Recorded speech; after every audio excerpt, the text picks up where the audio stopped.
Les quiero hoy hablar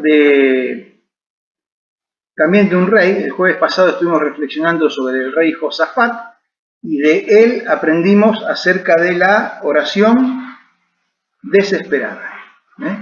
Josafat nos enseñó acerca de la oración desesperada, la oración que nos enseña él en su ejemplo, en su experiencia, a hacer cuando no sabemos qué hacer. Él dijo: Señor, no sabemos qué hacer, y elevamos nuestra mirada, nuestros ojos hacia ti. Cuando el mundo nos dice: cuando no sabes qué hacer, no hagas nada, y aún algunas filosofías están detrás de ese pensamiento, la Biblia nos dice: cuando no sepas qué hacer, míralo a Dios. Y ese mirar a Dios quiere decir buscar su voluntad, buscar su dirección, esperar a ver qué te dice, un poquito lo que compartía Avi cuando recién empezábamos el culto, ¿no? Bueno, hoy les quiero hablar de otro rey, que estuvo unos años después de Josafat. Es el rey Ezequías. Si ustedes me prestan atención, les voy a dar algunos datos acerca de este rey, de la época en que vivió, de la situación en que estaban viviendo, que nos van a servir de contexto para lo que vamos a reflexionar. Ezequías reinó en Judá. Ya estaba el reino dividido: el reino del norte, el reino de Israel; el reino del sur, el reino de Judá, que eran básicamente las tribus de Judá y de Benjamín, con su capital en Jerusalén. La época en que Ezequías reinó se estima entre los años 715 y 686 a.C. Entre el 715 y el 686 a.C. Dice la Biblia que estuvo 29 años a cargo del trono. Como puso ahí Guilherme, que está ahí muy atento, muy bien, la mamá de Ezequías era Abi. Eso dice, ahora ya lo vamos a leer, ya lo vamos a leer eso.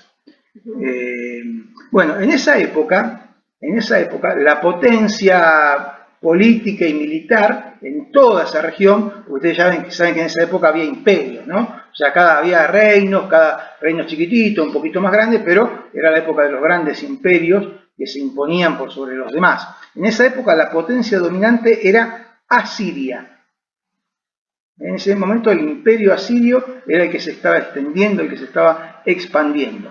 Pocos años antes de que Ezequías llegara al trono, lo asumió al morir su padre, que era el rey anterior. Pocos años antes, en el año 722 a.C., Asiria había conquistado definitivamente el reino del norte, el reino de Israel, con la caída de su capital, Samaria, y los había llevado a muchos, al rey en primer lugar, y a muchos cautivos a Siria, y bueno, y había hecho toda una mezcla de gente allí en lo que es la zona que después fue Galilea y todo eso, fue lo que provocó esa separación con los judíos del sur, ¿no? Bueno, esto para que nos ubiquemos más o menos en la zona, en la época y en la situación. Nuestro personaje de hoy, el rey Ezequías, hizo un buen reinado. Vieron que cuando la Biblia empieza a hablar de los distintos reyes, dice: bueno, y empezó a reinar fulano de tal, tenía tantos años cuando empezó a reinar y estuvo tantos años como rey, y después dice: hizo lo recto o hizo lo malo delante de los ojos de Jehová. Bueno, Ezequías es uno de los reyes que hizo lo recto ante los ojos de Jehová. Hizo un buen reinado. Vamos a abrir nuestras Biblias. Yo les invito a que hagan lo siguiente: ábranla en Segunda Reyes, o segundo libro de Reyes, capítulo 18.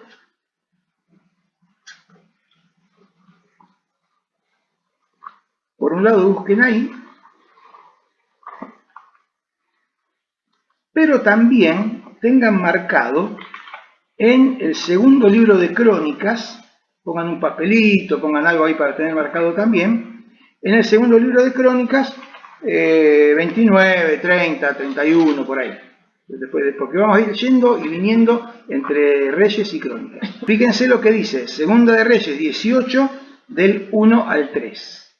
Dice así: en el año tercero de Oseas, hijo de Ela, rey de Israel, comenzó a reinar Ezequías, hijo de Acaz, rey de Judá, Cuando comenzó a reinar era de 25 años y reinó en Jerusalén 29 años.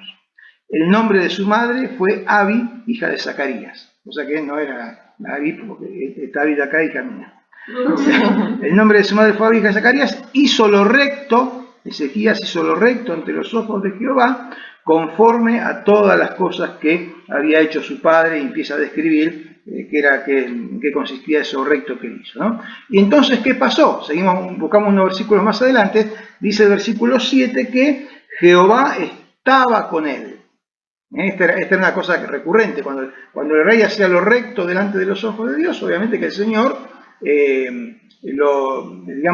bendecía su reinado, lo prosperaba, como dice ahí, donde quiera que salía, prosperaba. Así que él gozaba del favor de Dios, porque a su vez buscaba su voluntad y trataba de llevarla adelante. Bueno, agrega el versículo 7 que él se rebeló contra el rey de Asiria y no le sirvió. A diferencia, él en ese primer momento, porque el rey de Asiria estaba ahí, ¿no? El imperio estaba en expansión, y él en primer momento medio que se opuso a ellos. Después voy a volver sobre eso. Bueno, la vida de Ezequías se relata en el segundo libro de Reyes, en los capítulos 18, 19 y 20. También se relata en el segundo libro de Crónicas, en los capítulos 29, 30, 31 y 32. Y también en otro libro de uno de los profetas, que lo voy a mencionar más adelante. En el relato de segundo de Reyes, 18, 19 y 20, el enfoque, lo que nos cuenta, está más relacionado con el aspecto político de su reinado. El aspecto político y militar de su reinado. Mientras que en el segundo libro de Crónicas, el énfasis está más en sus esfuerzos por restaurar la vida espiritual de su pueblo, que había sido arruinada por su padre y predecesor en el trono, que era Acaz. Si ustedes tienen ahí, sus Biblias tienen títulos, fíjense en el segundo libro de Crónicas. Porque les digo que acá hace más énfasis en Crónicas en la restauración de la vida espiritual que él busca, ¿no? Fíjense que él empieza en el capítulo 29 con la purificación del templo, que había sido abandonado, que había sido deshonrado. Después, a partir del versículo 12, habla de la santificación de los levitas y los sacerdotes. A partir del versículo 20 habla de la consagración del templo. Antes lo habían limpiado, ahora lo consagran. A partir del versículo 31 empieza a contar cómo se restituyen los sacrificios que formaban los ritos de adoración del pueblo, ¿no? Después, a partir del capítulo 30, habla cómo celebran la Pascua, que hacía años que no la celebraban. Él restituye la celebración de la Pascua. Bueno, en fin, él va buscando restaurar entonces el aspecto espiritual de la vida de su pueblo. Volvamos a Asiria, el imperio asirio. Asiria continuaba con su plan de expansión, tanto que en el año 701 a.C., el rey, que en ese momento era rey de Asiria, que era Sennacherib, dirige sus tropas hacia el sur. Hoy diría que Asiria venían del norte de Israel, como si fuera Siria, Líbano, de ahí venían ellos, ¿no? En los países que tenemos actualmente. Bueno, iban expandiéndose hacia el sur, especialmente para dirigir sus tropas hacia Egipto, porque Egipto era otra potencia allí en el norte de África que querían conquistar, pero en el medio, ¿quién estaba? Antes de llegar a Egipto, en el medio estaba Judá. Así que no se iban ahí a luchar contra Egipto y dejar en el medio a Judá. Así que también el rey Sennacherib de Asiria quiso lanzarse contra Judá con la intención de conquistar Jerusalén y de tomar dominio de su pueblo y de su territorio. Así lo dice en el versículo 13. 18:13 dice: a los 14 años del rey Ezequías subió Sennacherib, rey de Asiria, contra todas las ciudades fortificadas de Judá y las tomó. Es decir, empezó ahí a conquistar el territorio de Judá, sin llegar todavía a Jerusalén. Estaba medio en las afueras de la nación. Ahora pensemos en esto, síganme un poquito en esto.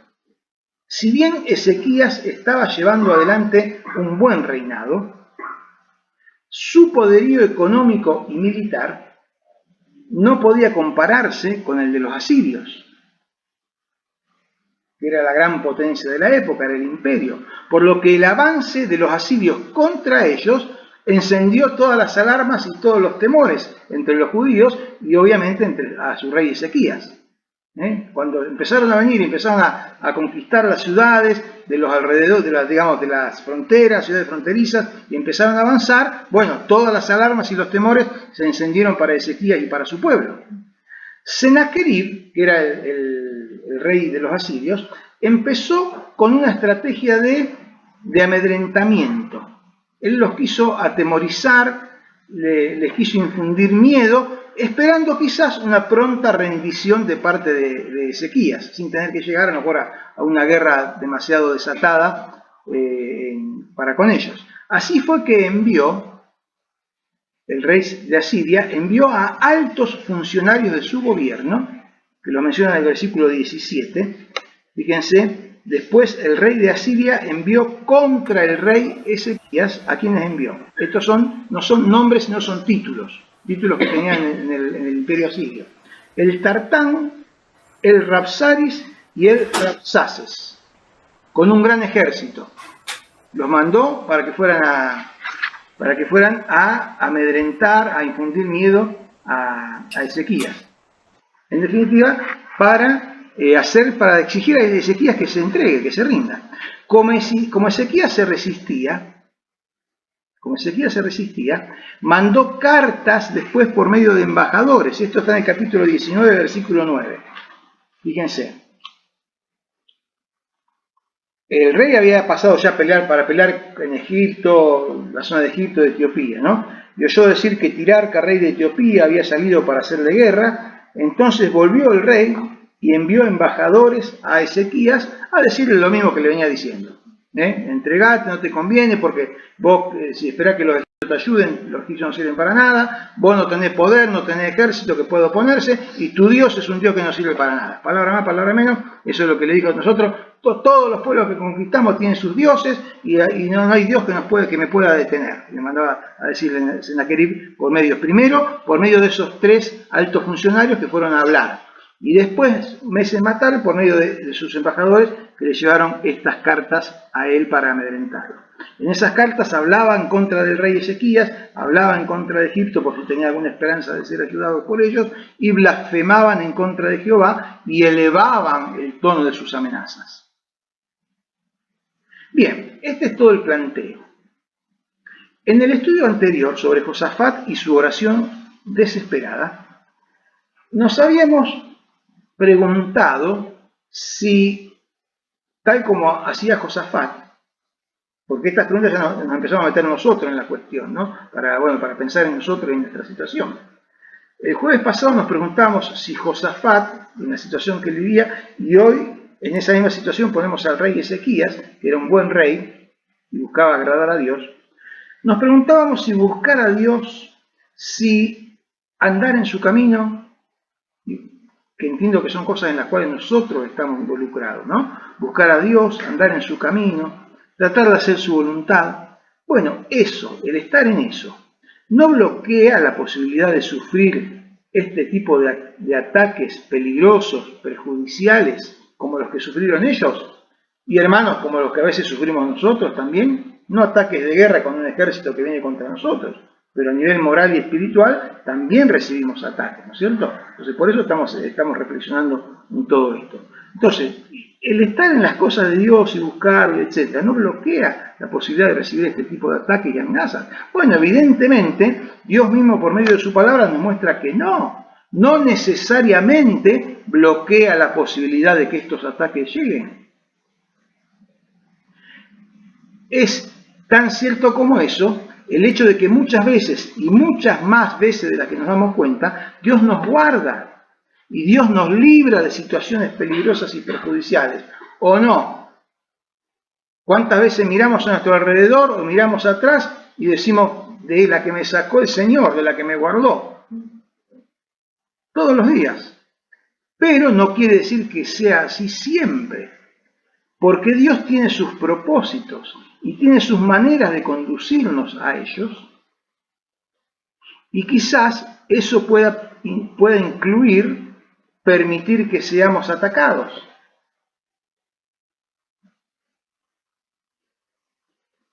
Y en este contexto ocurre, como le pasó a Josafat, según vimos el otro día, el no sé qué hacer. Porque es verdad que nos toca enfrentar situaciones difíciles, agobiantes, peligrosas, que nos abruman y que nos llevan a sentirnos que no sabemos qué hacer, para dónde ir. Eso lo vimos en Josafat y hoy lo vamos a ver en Ezequías. Aunque es cierto que en principio Ezequías pensó que él podía manejar a la situación, ¿le resulta familiar eso? Ezequías pensó en un principio, ahora se los voy a mostrar en el texto, que él podía manejar la situación. Vino el rey de Asiria, empezó a conquistar las ciudades de la frontera, empezó a meterse en territorio, que esto, que el otro. Él dijo, yo me las arreglo. ¿Qué hizo? Vamos a leer 2 Reyes, estamos capítulo 18, versículos 13 al 16. Antes leímos el 13, lo releo y leo hasta el 16. A los 14 años del rey Ezequías, subió Sennacherib, rey de Asiria, contra todas las ciudades fortificadas de Judá y las tomó. Empezó la invasión. Entonces Ezequías, rey de Judá, envió a decir al rey de Asiria que estaba en Laquis, yo he pecado. ¿Se acuerdan que había dicho que él se había rebelado, que se había puesto rebelde contra el rey de Asiria, ¿no? Entonces, ¿qué le dice acá a Ezequías? Yo he pecado contra vos, me quise rebelar. Apártate de mí y haré todo lo que me impongas. Decime qué querés que haga y yo lo voy a hacer, le dijo Ezequías. Y el rey de Asiria impuso a Ezequías, rey de Judá, que le pagara una recontra millonada. La deuda externa de Argentina, un poroto al lado. Le dijo, me tenés que mandar, vos querés que yo no te moleste, me tenés que mandar 300 talentos de plata y 30 talentos de oro. Tanto era esto, que dio por tanto Ezequías toda la plata que fue hallada en la casa de Jehová y en los tesoros de la casa real. Es decir, metió mano de todo donde podía haber algo de plata y de oro para mandárselo. Y dice el versículo 16, entonces Ezequías quitó el oro hasta el oro de las puertas del templo, para poder juntar la cantidad que le pedía, y de los quiciales que el mismo rey Ezequías había cubierto de oro, y lo dio al rey de Asiria. Entonces dijo Ezequías, bueno, yo voy a manejar la situación, voy a salir de este problema, a ver qué tenemos que hacer para que el rey de Asiria no deje de molestar, y lo hizo. Pero hermanos, la verdad que lo manejó bastante mal. Porque por un lado vació los tesoros de la casa de Dios y del palacio para entregarlos al rey de Asiria, pretendiendo comprar su complacencia. Y por otro, porque sus cálculos fueron pésimos, ya que luego de quedarse con todos los tesoros de los judíos, el rey de Asiria efectivamente avanzó contra Jerusalén. Antes estaban solamente amenazados. Ahora estaban pobres, desanimados y seguían amenazados. Más que antes todavía, porque ahora los asirios estaban avanzando contra Jerusalén. Bueno, no sé, a mí me hace acordar cuando nosotros intentamos solucionar las cosas a nuestra manera, ¿no? Ignorando a Dios, y nos pasa más o menos lo mismo que a Ezequías. No arreglamos nada y encima quedamos en peores condiciones que las que estábamos. Así que hermanos, miren si tenemos para reflejarnos en la vida de Ezequías en aspectos que nos rozan en nuestra propia experiencia. Pero, cuando se dio cuenta de las malas decisiones que había tomado y la situación se puso más espesa, más fea todavía, ahí reaccionó. ¿Le ha pasado a ustedes de alguna vez preguntarse por qué la situación se pone más fea? Incluso a veces cuestionamos al Señor. Señor, ¿pero hasta dónde me vas a apretar? Bueno, yo creo que en realidad cuando la situación se pone más fea, es Dios que permite que la cosa nos apriete más para que nos demos cuenta dónde está la salida. Porque a veces queremos arreglárnosla por nosotros mismos, entonces Dios permite que las cosas se pongan más difíciles para que entonces empecemos a pensar que la salida está en Él. Entonces, tal como lo había hecho su antepasado Josafat, el que pronunció la oración desesperada, oh Dios nuestro, no sabemos qué hacer, a ti volvemos nuestros ojos. Vamos a leer lo que hizo el rey Ezequías en el capítulo 19, versículos 14 al 19. Segundo de Reyes 19, del 14 al 19. ¿Ustedes se acuerdan? Yo les dije que en la primera ocasión el rey de Asiria le mandó a los tres fulanos estos, ¿no? El Rabsaces, el Tartán y el Rabsaris. Bueno, y que después le había mandado cartas para apretarlo por medio de embajadores. Bueno, ¿qué hizo Ezequías? Versículo 19-14. Tomó Ezequías las cartas de mano de los embajadores y después que las hubo leído, subió a la casa de Jehová y las extendió Ezequías delante de Jehová. Y oró Ezequías delante de Jehová diciendo: Jehová, Dios de Israel, que moras entre los querubines, solo tú eres Dios de todos los reinos de la tierra. Tú hiciste el cielo y la tierra.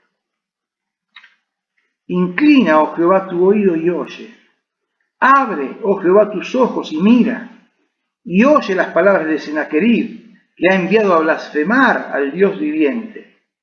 Es verdad, oh Jehová, que los reyes de Asiria han destruido las naciones y sus tierras, y que echaron al fuego a sus dioses, por cuanto ellos no eran dioses, sino obra de manos de hombres, madera o piedra, y por eso los destruyeron. Ahora pues, oh Jehová, Dios nuestro, sálvanos.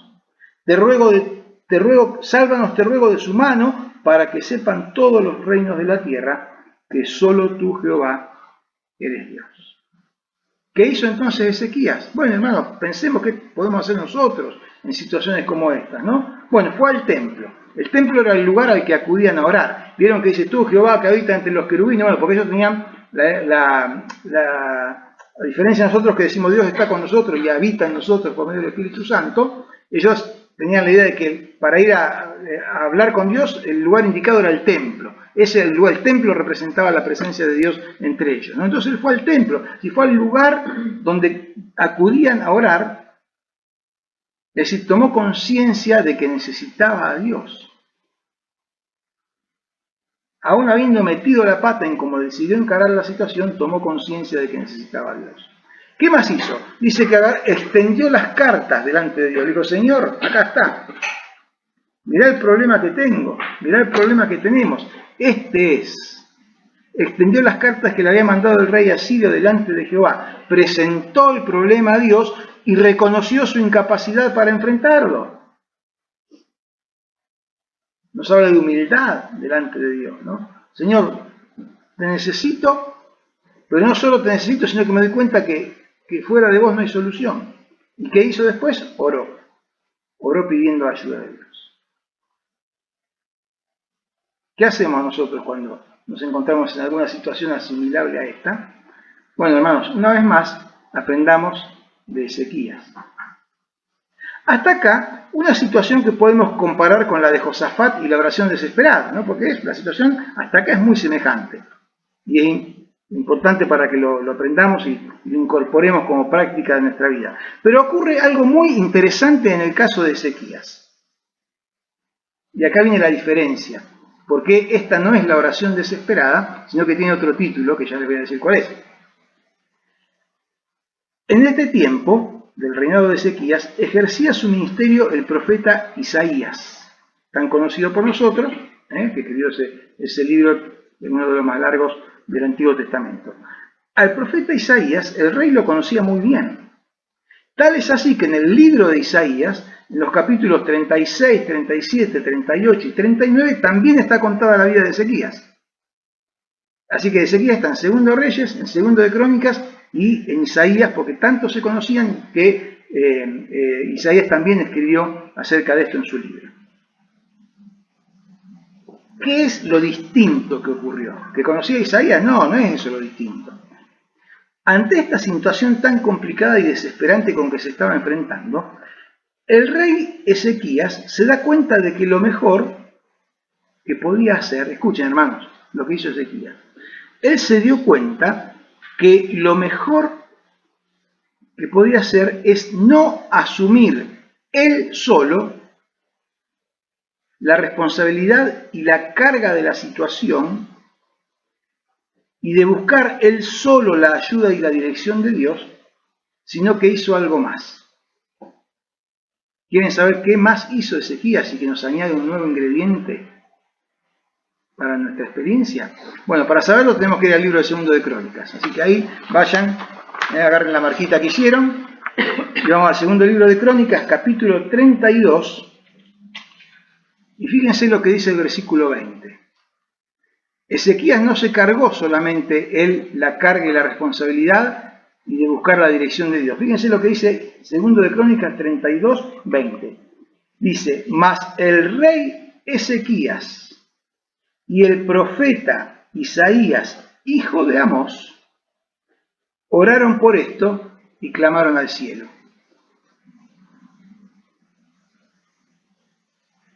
¿Dice así? ¿Qué hizo Ezequías? Ezequías dijo, esto es demasiado grande. Esto es muy complicado aún para mí que soy el rey. ¿Y qué hizo? Lo llamó a Isaías. Le dijo, Isaías, necesito que me apoyes en oración. Necesito que clames junto conmigo al Señor para que Él nos oiga y esté obrando. ¿Cómo sucedió? Bueno, volvamos a 2 Reyes 19. Le leo unos pocos versículos para que vean qué pasó. 19.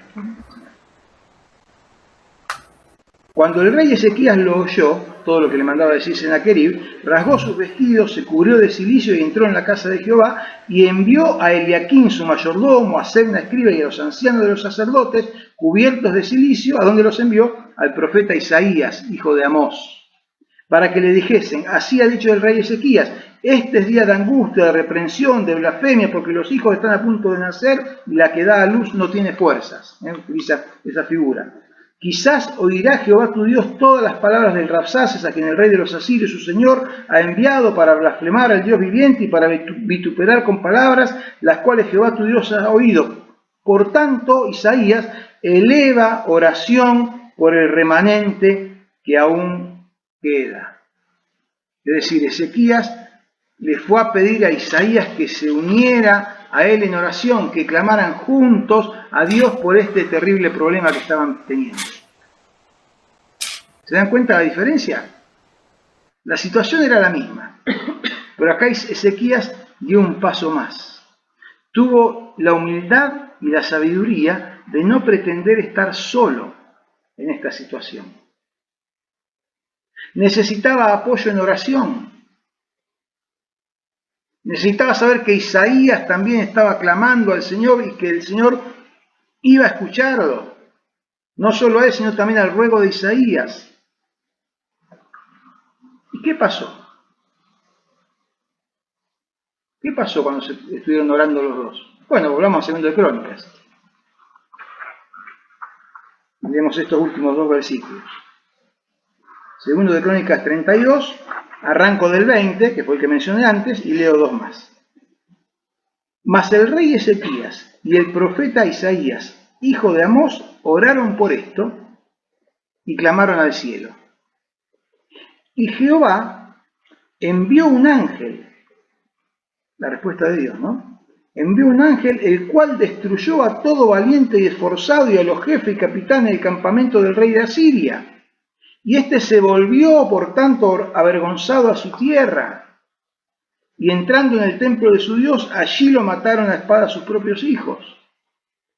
22. Así salvó Jehová a Ezequías y a los moradores de Jerusalén de las manos de Sennacherib, rey de Asiria, y de las manos de todos, y les dio reposo por todos lados. Hermanos, era imposible vencer al rey del imperio más importante de la época. Ezequías se dio cuenta y oró al Señor, pero se dio cuenta que podía orar más y mejor si en este caso lo llamaba a Isaías para que clamara junto con él al Señor. Entonces, ¿qué nos enseña? Así como Josafat nos enseñó acerca de la oración desesperada, hermanos, Ezequías nos enseña acerca de la oración compartida. La oración compartida, compartida con otro. ¿Por qué voy a estar orando yo solo? Si puede haber otros que estén orando conmigo, intercediendo al Señor. buscando su voluntad y buscando su dirección también. Y hermanos, en ese compañerismo de oración, en ese compañerismo de búsqueda del clamor y de búsqueda de la voluntad de Dios, Dios se manifiesta. ¿Cuál es la enseñanza para nosotros? El ejemplo que tomamos de Ezequías. Seamos leales y obedientes a Dios, como él lo fue.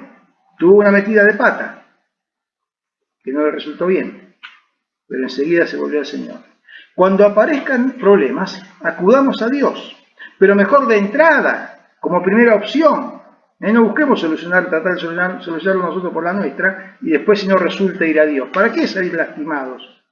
¿Para qué acrecentar la herida? ¿Para qué generar más problemas? Bueno, cuando aparezcan problemas, acudamos a Dios de entrada, como primera opción. ¿Y qué más? Hermanos, busquemos a otros creyentes, busquemos a nuestros hermanos, para que en comunión fraternal nos estén apoyando en oración. Vemos cómo el Señor escuchó a Ezequías y escuchó a Isaías, que estaban clamando juntos. No juntos en el mismo lugar, porque cada uno estaba en su lugar, pero compartieron el ruego, compartieron la dependencia del Señor, y el Señor obró recontra poderosamente, liberándolos de la mano de la potencia del rey, de la potencia de la época, para testimonio de todos, y les dio reposo por todos lados. Así que, hermanos, hoy hemos aprendido acerca de la oración compartida.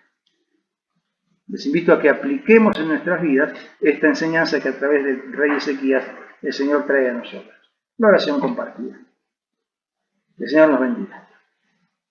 Oramos. Padre nuestro que estás en los cielos, gracias, Señor, por tu palabra. Gracias por poder abrirla, Señor. Y gracias porque en ellas tenés tantos tesoros, Señor. Tantas cosas buenas para enseñar. Y tu Espíritu Santo nos guíe y nos las muestra, Señor. Y, Señor, que podamos ser sabios en aprenderlas y aplicarlas a nuestras vidas, Señor. Esta enseñanza que hemos recibido la aprendamos y la apliquemos, Señor. Que sepamos que podemos orar unos por otros y compartir esa oración en búsqueda de tu ayuda, de tu salida y de tu voluntad, Señor. Bendecinos para que como hermanos, como iglesia, podamos practicar la oración compartida. Podamos bendecirnos unos a otros al saber que estamos orando de unos por otros, Señor. Y gracias porque tu Señor escuchas cuando tus hijos claman a ti y cuando claman unidos, en espíritu, en verdad, Señor, te manifiestas de manera poderosa. Gracias, Señor. Al despedirnos, pedimos que nos sigas acompañando, que nos sigas bendiciendo y entregamos a ti una vez más todo aquello por lo cual ya hemos estado orando a lo largo de esta reunión. En el nombre de Jesús. Amén.